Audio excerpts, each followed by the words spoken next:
What's up, everybody? Hello. What's up? I shaved my beard. I know I'm so pretty now.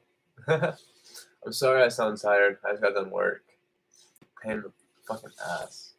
Let me get a water. What the hell?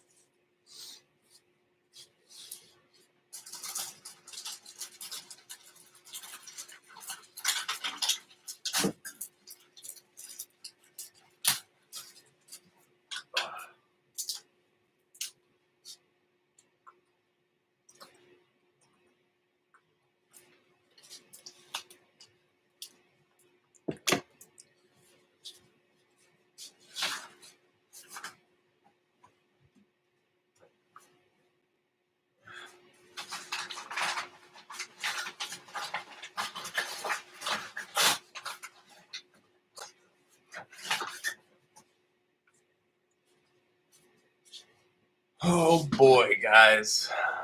So, yes, I am a pretty big nerd now. Essentially, I like to read a lot. Let me brush up my hair. I should have done before the stream. I'm so unprofessional, guys. I'm sorry. It's been so long. But let's admit it, I've always made content that was not very good, so.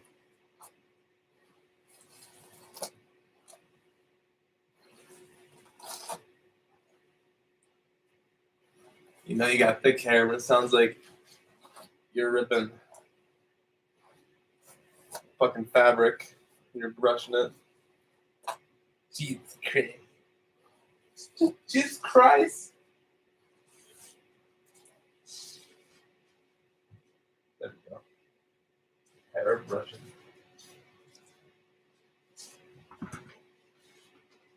Hello. Yep, this is my book. Well, it's got a book cover on it, obviously, because I don't want it to get ruined by the elements. Because I like to walk around and read. Yeah, I know I walk and read. People always look at me kind of weird, but you know, hey, I gotta do what I gotta do. You know, it's a 14-book fucking series. I gotta read a lot of it. I gotta spend a lot of time reading it. And they're thick books. This is the smallest one that I've gotten so far. The Path of Daggers. Oh, I titled Path. I'm such a fucking idiot. Oh my god. It's okay. It's okay. The Path of Daggers. Not a Path of Daggers. This is the map. Pretty little map. That of the world of the Wheel of Time. Very nice. Very huge. Very huge. See, I'm on book 8. And this story has changed my life ever since I started reading it. In October, I think. I started reading this in October. And I just have not been able to stop reading. It has completely blown me away and stolen. Hold on, some water. Like, stolen my focus from a lot of other things. Like, I still do my workouts and stuff, thank God. Like, that's the only thing I gotta take my workout seriously. That's one thing I take more seriously than anything. You guys know I used to be fat. You all know that. This channel's proof of that. Like, go to a couple of videos ago and see what I used to look like years ago. And you're like, whoa. Yeah, I take my fitness seriously. But besides that, like, I don't really play too many video games anymore. Like, I play Elden Ring, obviously. But not that often. Like, maybe a couple hours a week, maybe. But most of the time, man, I just like to read me some Wheel of Time. This story is just so fucking crazy. So let's just hop right into this, shall we? So just hop right into this and I can start reading the book.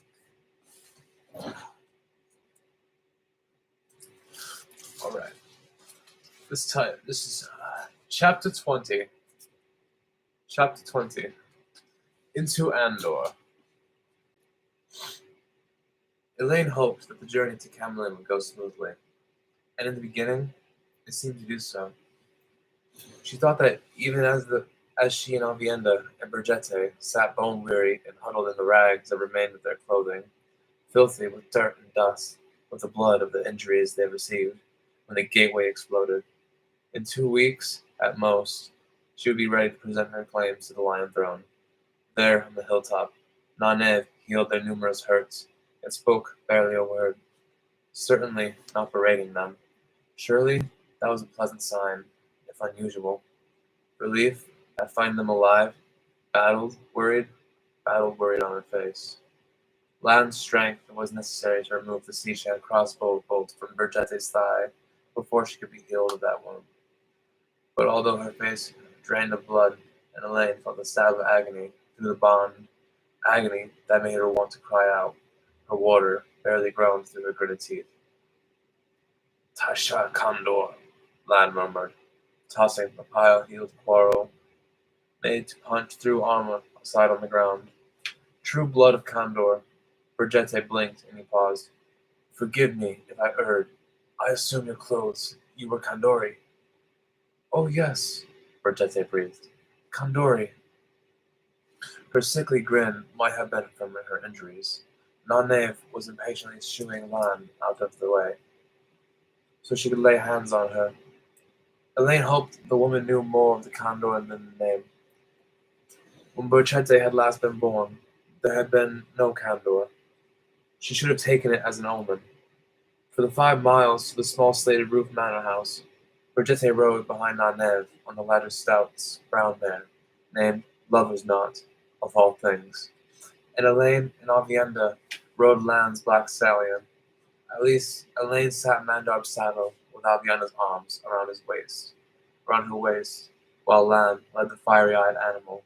Trained war horses were as much weapons as a sword, and dangerous mounts for strange riders. Be sure of yourself, girl, Linny had always told her, but not too sure. And she did try. She should have realized events were no more in control than Mandar's reins. At the 3-story stone house, Master Hornwell, stout and gray-haired, and Mistress Hornwell, slightly less rounded and slightly less gray, but otherwise resembling her husband remarkably, had every last person who worked at the estates, and Marilyl's maid, Pole, and the green and white liveried servants who would come from the Tarasin Palace as well, all bustling to find sleeping accommodations for over 200 people, most women, who had appeared out of nowhere with dark near to following. The work went with surprising swiftness, in spite of the estates, people stopping work when people stopping to gawk at Aes Sedai's ageless face, or a warder's shifting cloak, making Potiphar vanish, or one of the sea folk, with all her bright silks, her earrings and nose ring and medallion's chain. Kinswomen were deciding that now it was safe to be frightened and cry no matter what Rhiannon and the knitting circle said to them. Windfinders were snarling over how far from the salt they had come, against their will, as renowned Din Cullen loudly claimed, and nobles and craftswomen who had been all too willing to flee whatever lay back in Abu Dar, willing to carry the bundled possessions on their backs, were now balking at being shown a hayloft for a bed. All that was going on when Elaine and the others arrived, with the sun red on the western horizon, a great upheaval and milling all about the house, and thatched roof outbuildings, but at least Tangiel, smiling pleasantly, and implacable as an avalanche, seemed to have everything more in hand than even the capable Hornwells. Kinswomen, who wept harder for all Rhiannon's attempts at comfort, dried their tears at a murmur from Elise, and began moving with the purposeful air of women who had been caring for themselves in a hostile world for many years. Haunting nobles with marriage knives dangling in the oval cutouts in their lace-trimmed bodices, and craftswomen who displayed almost as much arrogance and nearly as much bosom, if not in silk, flinched at the sight of Elise approaching, and went scurrying for the tall barns, hugging their bundles, and announcing loudly that they had always thought it might be amusing to sleep on a straw. Even the Windfinders, many of them important and powerful women, among the Entente muffled their complaints when Elise came near. For that matter, Cerethia, still lacking the Aes Sedai agelessness, eyed Elise and askance, and touched her brown French shawl, as if to remind herself it was there. Marilou, unflappable Marilou, watched the woman go about her work with a blend of approval and open amazement. Clambering down from the saddle at the front of the house, Nanette glared toward Elise, gave a dark braid one delicate, measured tug that the other woman was far too busy to notice, and stalked inside, stripping off her blue riding gloves and muttering to herself. Watching her go, Lan chuckled softly, then stilled his laughter immediately when Elaine dismounted, light, but his eyes were cold. For Nanette's sake, she hoped the man could be saved from his fate, yet looking into those eyes, she did not believe it. "Where is Ispahm?" she murmured, helping Avienda scramble down. So many of the women knew an Aes Sedai, a black sister, was being held a prisoner, that the news was bound to spread the estates like fire and dry grass. But better, the manors folk had a little preparation. Adelas and Vandelin took her to the small woodcutter's hut, about half a mile away, he replied just quietly. In all this, I don't think anyone noticed a woman with a sack over her head. The sisters said they would stay there with her tonight. Elaine shivered. The dark friend was to be questioned again once the sun went down, it seemed. They were in Andor now, and that made her feel more deeply as if she had been given the order for it. Can we take a break for a second, guys?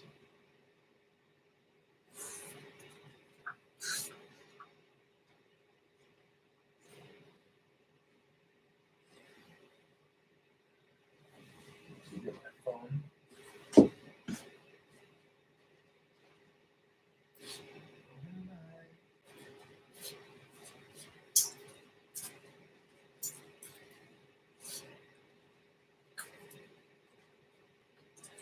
Check that. Fucking stupid. I'm sorry, guys.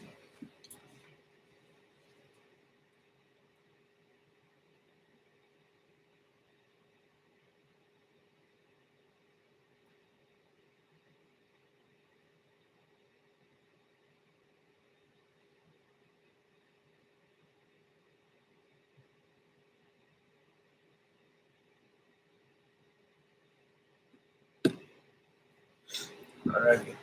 Ready to resume. She soon was in a copper bathtub, luxuriating in her perfumed soap and clean skin again, laughing and splashing water at Brigitte, who lolled in another tub, except when she was splashing back, both of them giggling over the wincing horror Aviana could not quite conceal at sitting up to her breasts in water. She thought it was a very good joke on herself, though, and told a most improper story about a man getting Sagade spines in his bottom. Brigitte told one still more improper about a woman getting her head caught between the slates of a fence. That made even Avienda blush. They were funny, though. Elaine wished she knew what to tell. She and Avienda combed and brushed each other's hair, a nightly ritual for near sisters, and then they snuggled tightly into the canopied bed in a small room. She and Avienda, Brigitte and Arnev, and luckily there were no more. Larger rooms had cots and pallets covering the floors, including the sitting rooms, the kitchens, and most of all, the halls. Naneve muttered half the night about the indecency of making a woman sleep apart from her husband, and for the other half, her elbows seemed to wake every time she dropped off. Brigitte flatly refused to change places, and she could not ask Avienda to endure the woman's sharp prodding. So she did not get a great deal of sleep. Elaine was still groggy when they prepared to depart the next morning. With the sun a molten ball of gold, the manor had few animals to spare unless she stripped the estates bare. So while she rode a black gelding named Finhard, and Avienda and Brigitte had new mounts. Those who had been afoot when they had fled the King's farm remained afoot. That included most of the kinswomen themselves, the servants leading the pack animals, and the 20-odd women who plainly lived beyond regretting their visit to the King's farm in hopes of peace and contemplation. The warders rode ahead to scout the way across the rolling hills covered in drought-starved forests, and the rest of them stretched out in a most peculiar slink, with Naneve and herself and the other sisters at the head, and Avienda, of course. It was hardly a group that could escape notice. So many women traveling with so few men for guards. not to mention 20 dog wind finders awkward on their horses, and as bright as exotically plumaged birds, and 8 Aes Sedai, 5 of them recognizably, so to anyone who knew what to look for. Though one did ride with a leather sack over her head, of course, as if that would not attract eyes by itself. Elaine had hoped to reach Camden unnoticed, but that no longer seemed possible. Still, there was no reason that anyone would suspect that the daughter-heir Elaine Tragan herself was one of this group. In the beginning, she thought that the greatest difficulty they might face would be someone who opposed her claims of learning of her presence, sending armed men to try taking her into custody until the succession was settled. In truth, she expected the first trouble to come from the footsore craftswomen and nobles, proud women all, and none used to tramping dusty hills, especially since Marilo's maid had her own plump mare to ride.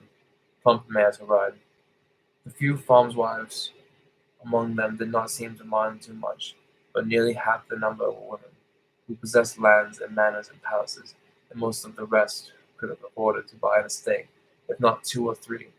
They included 2 goldsmiths, 3 weavers who owned over 400 looms within them, a woman who manufactures a woman whose manufactories produce a tenth of all the lacquerware Abu Dhabi produced, and a banker. They walked, their possessions strapped to their back, while their horses bore pack saddles, laden with food. There was real need. Every last coin in everyone's purse had been pulled together and given into Nynaeve's tight-fisted keeping. But all might be not be sufficient to buy food, fodder, and lodgings for so far as a party, all the way to Camden. They did not seem to understand. They complained loudly and incessantly through the first day's march. Loudest of all was a slim lady with a thin scar on one cheek, a stern-faced woman named Malin, who was nearly bent double under the weight of a huge bundle containing a dozen or more dresses, and all the changes that went with them.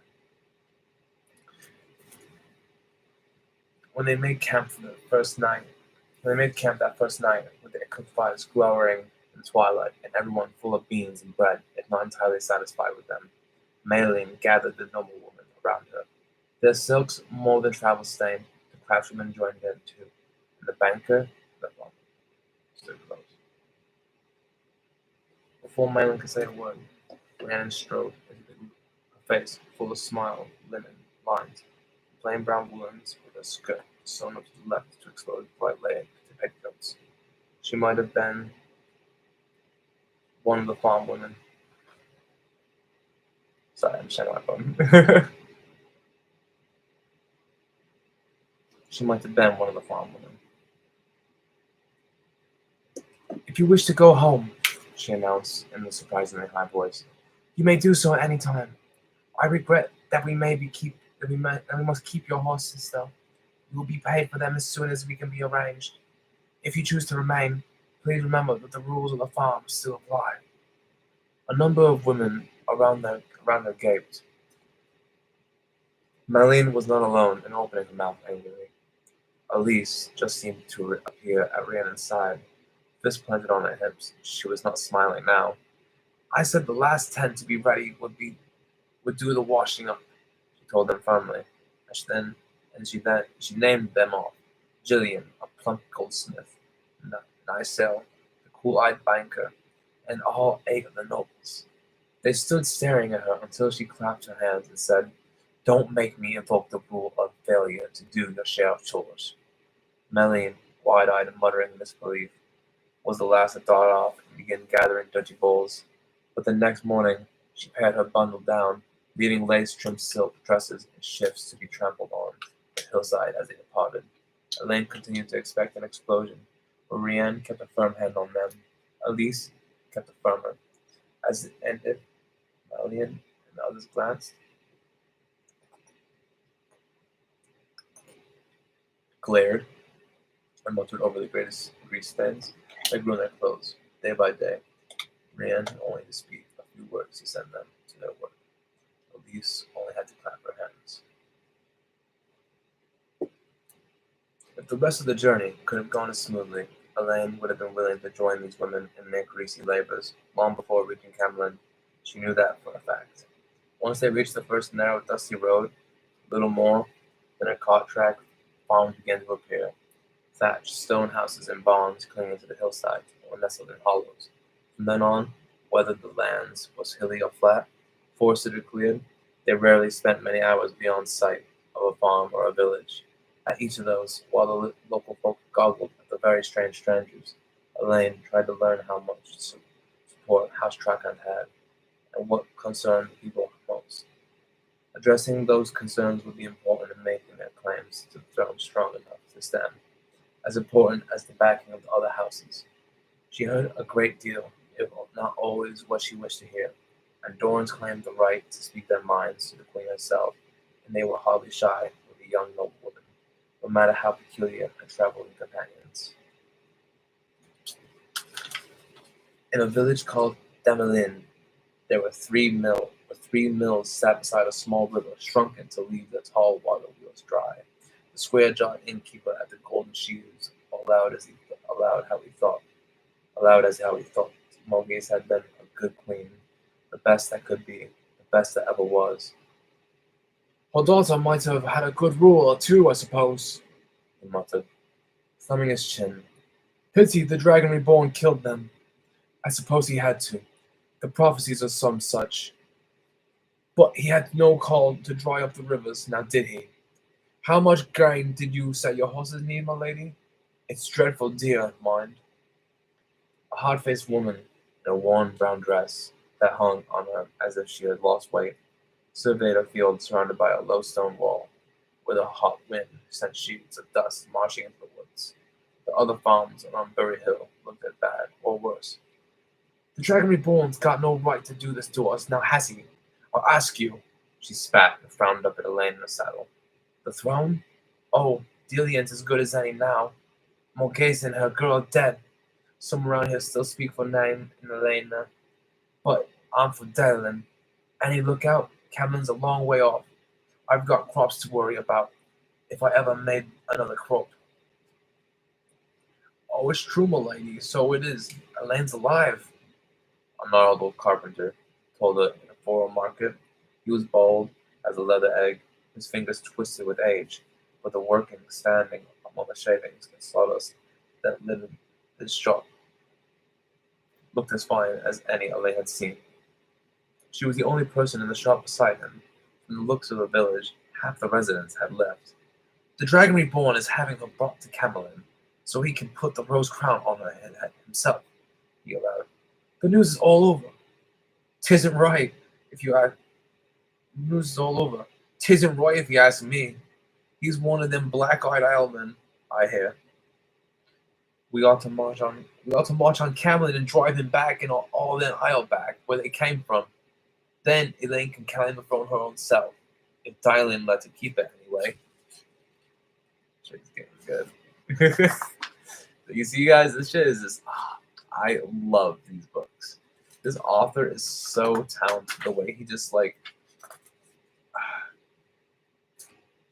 his prose. I hate to be that guy, but his prose is so good.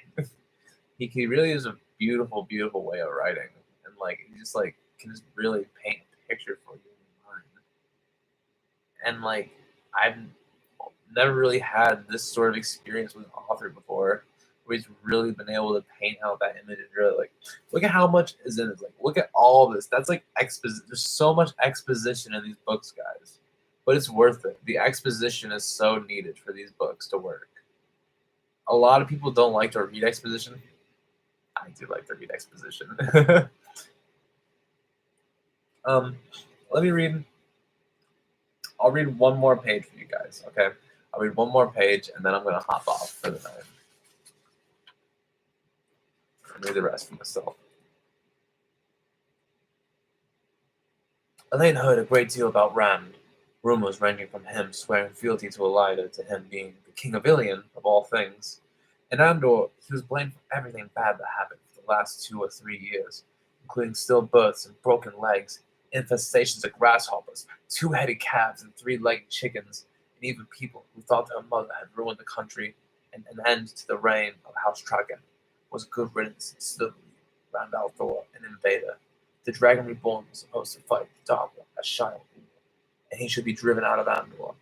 No, not what she had hoped for to hear, not a bit of it, but she heard it all again and again. It was not a pleasant journey at all. It was one of those long lessons in one of Lenny's favorite sayings. It isn't the stone that sees the trip. It isn't the stone you see that trips you on your nose. She thought a number of things beside the nobles might cause trouble, some sure to be explosions as great as the gateways. The Windfinders, smug in the bargain, made with Nynaeve and herself behave in an irritatingly superior manner toward the Aes Sedai, especially after it came out that Merril had let herself agree to be one of the first sisters to go on the ships. Yet, if the sizzling there continued like the burning of the Illuminator's fuse core, the explosion never quite came. The Windfinders and the Kinswoman, in particular, the knitting circle, seemed as certain to blow up. They cut one another dead when not sneering openly. The kin at sea for wildness getting above themselves. The Windfinders at cringing sandlabbers kissing Aes Sedai feet. But it never went beyond lips curled or daggers caressed. And I'm gonna stop it there. Hell yeah, guys. So yeah, that's about halfway through chapter 20 of Into Andor from Wheel of Time. A short discussion. Why not? I do label this educational, so I might as well have a short discussion. So yeah, basically, she got healed up by Nynaeve with the magic.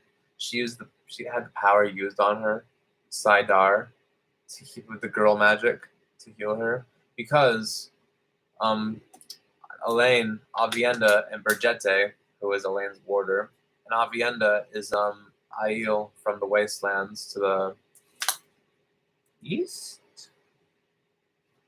Yes.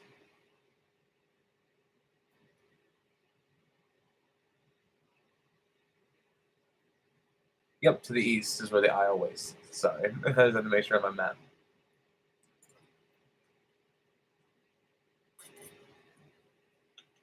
So basically, what had happened before this, they escaped from this Seachan invasion in Abu Dar. Like they were just invading that bitch, bombing it with magic. Because these fucking people, they capture the women who can do magic and channel, and they use them as weapons themselves. They chain them up and they force them against their will to be weapons. And if they refuse anything, they just get tortured through the chain collars. It's fucked up. It's really messed up. And Elaine was holding open the gateway and waiting for all these Seachan to arrive, and so they could kill them, Avienda, Bergette, and Elaine. So she was sitting there holding the gateway open with the magic, really struggling. She had to do it for like an hour or 2 hours just to wait for them to arrive. And then they're sitting there, and they're trying to go after. Well, she's sitting there holding it open as bait, and they were going after her to try and capture her, to collar her, to make her a Damine, or a Dame, however you say it. And so what she does, well, she doesn't do anything. She's sitting there, and then she gets arrows are just launched from the wood line from Bergette, who's hiding out there, and she's just killing the Seachan left and right. And then like the Seachan are starting to gain up on numbers, so Bergette goes in to save Elaine. At some point, Bergette got shot in the leg with an arrow, and they're off trying to escape.